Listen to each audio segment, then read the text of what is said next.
Psoriasis అనేది ఒక internal immunity problem. అది మీరు బయటకు కనిపించే చర్మ వ్యాధి కాదు.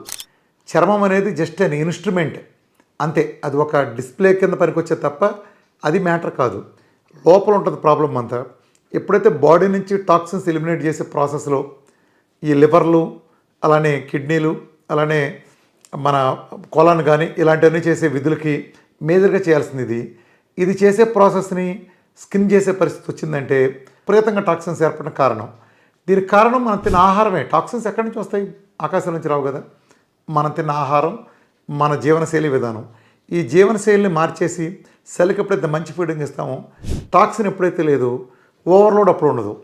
ఓవర్లోడ్ ఎప్పుడైతే ఉండదో ఉన్న కొద్ది గొప్ప టాక్సిన్స్ని ఆ కిడ్నీను, లివరు, అలానే కొలైను ఇలాంటి ప్రాసెస్ చేసేసి బయటికి పంపించేస్తాయి. కాబట్టి స్కిన్కి లోడ్ వేయాల్సిన అవసరం రాదు. మనం ఓవర్లోడ్ తీసేసినా కూడా ఈ సమస్య అద్భుతంగా పరిష్కారం అవుతుంది. మన డైట్లో అసలు టాక్సిన్స్ అనే ఎలిమినేషన్ అద్భుతంగా జరుగుతుంది. కాబట్టి ఎంత స్థాయి క్రానిక్ ఇన్ఫ్లమేషన్ కూడా తగ్గే న్యాచురల్ డైట్ కాబట్టి సహజంగానే సొరియాసిస్ సింపుల్గా అవైలబుల్గా తగ్గిపోతుంది.